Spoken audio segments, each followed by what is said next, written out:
After the brutal eliminations of Alexandra and Chris, Alexandra, it's clear to me it's the end of the road for Chris. with stressing behavior and weird attitude from Anaya, Send her over here, you better listen to her ass. Like, this is embarrassing. in episode 11, the remaining chefs are feeling the heat as they fight for a spot in the final stages. The remaining 4 are laser focused, and I don't think we'll ever let that happen again. Jaden is especially high on himself because it's his birthday, Today's my day. I'm excited for the day to start. Let's get it. treating the morning like a coronation rather than a competition. For today's challenge, Ramsay introduces the executive chef of Huso and Michelin star winner, Buddha Lo. He's a badass. The challenge centers on elevated Chinese cuisine, but there is a theatrical catch, a tag team relay. Only 2 chefs from each team can be in the kitchen at a time, switching out on Ramsay's command. It is a communication nightmare designed to trigger a total collapse. Out, out, out. Get out, get out, get out, get out. Moving on to the tasting, Sidney from the red team faces Jada from the blue team with their dumplings. Sidney makes the amateur mistake of using rice noodles inside the dumpling starch, earning 0 points. Jada plays it safe and takes the point. Next, Henry and Lisa battle over proteins. Buddha Lo notes that Henry's dish lacks any actual Chinese flavors, so he awards the point to Lisa for her basic sweet and sour chicken. Hey man, if a Chinese chef is saying it's not Chinese, it's not Chinese. Anaya and Jaden are up next. Jaden gets criticized for burying his food under too much garnish, while Anaya gets praised for her broccoli egg fried rice. In the end, both receive a point. Finally, Anthony faces Ellie. Anthony serves a dish so loaded with salt that it is physically inedible. His failure allows the red team to win the challenge. I probably could not finish that. In the reward segment, the women are treated to a tour of the Mashantucket Pequot Museum and gifted hex-clad kitchenware. Anaya and the girls scream in performative happiness for the cameras. Meanwhile, the blue team is sent to compost and clean bins. While shoveling through the trash, the men find a discarded cake and start singing Happy Birthday to Jaden. It is a pathetic sight, a man who thinks he's a leader celebrating his birth over a pile of rotting garbage.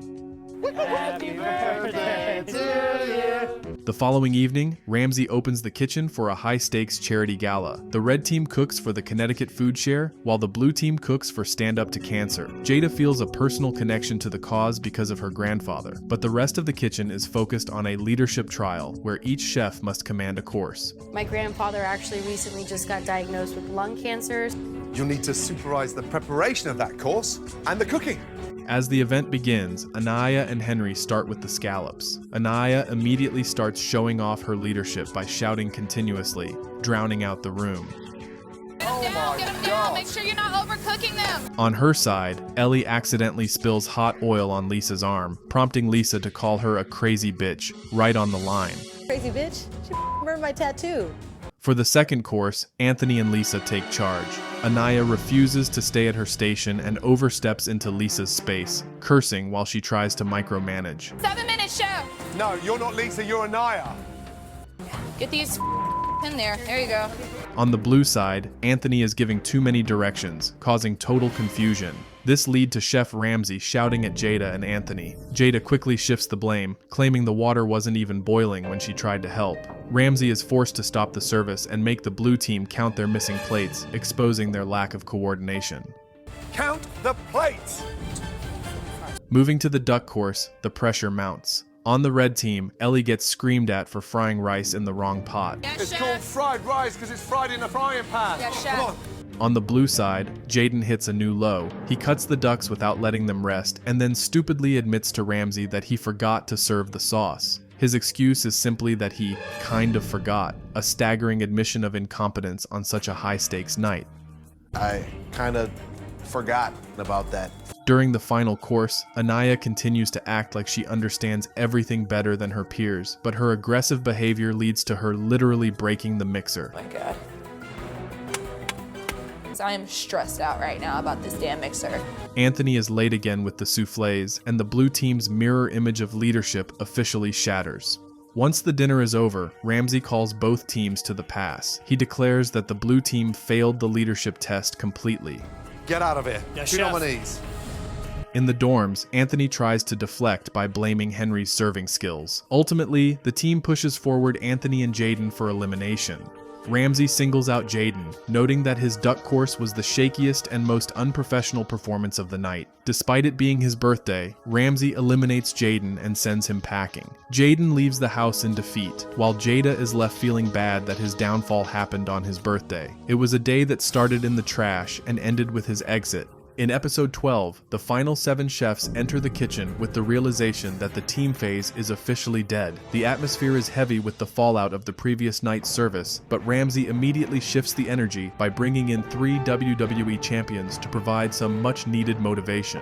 This theatrical opening is a brief distraction before the brutal reality of the Black Jacket challenges begins. The stakes are simple: survive the rounds or lose your jacket forever. So you better make sure they're big and undeniable. 45 minutes, starts now! The first round of the challenge begins with a high-stakes signature cook-off. This is where the producers look for the elite performers who can handle the pressure without cracking. Ellie, who has been a consistent powerhouse on the red team despite the internal drama, hits her stride immediately. While others are fumbling with their station setups, Ellie maintains a level of technical precision that leaves Ramsay with no choice. After the first taste test, Ellie is announced as the first chef to receive a black jacket. She heads to the balcony, leaving the remaining 6 chefs to stew in their own anxiety. Ellie, well done. Good job, Ellie. Really well done. That dish was delicious. Thank you, Chef.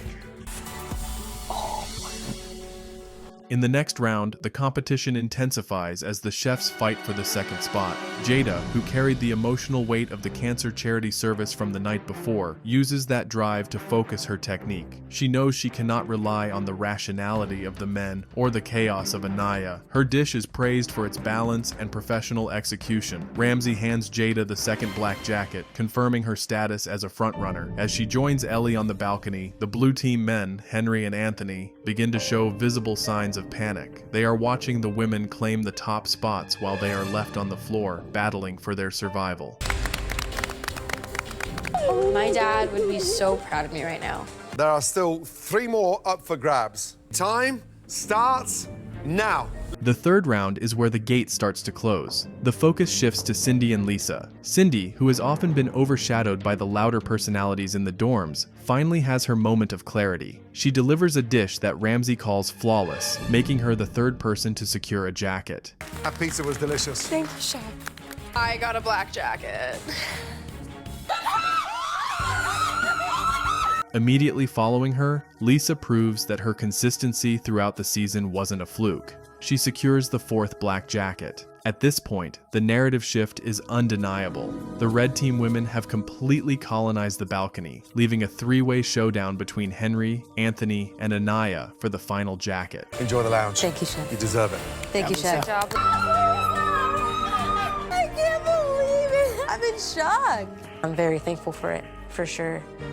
The final do or die round is a masterclass in desperation. For the first time in the history of the show, we are looking at the possibility of an all-female black jacket lineup. Henry and Anthony, the last 2 representatives of the blue team, are forced into a head-to-head battle with their biggest adversary, Anaya. Anthony tries to pivot into a mad scientist approach, attempting a dish that is far too complex for his current mental state. He is clearly forgetting that his last major contribution to the kitchen was a pile of inedible, salty noodles. Henry tries to play it safe, but safe is no longer enough to save him. So you guys give that help time to rest.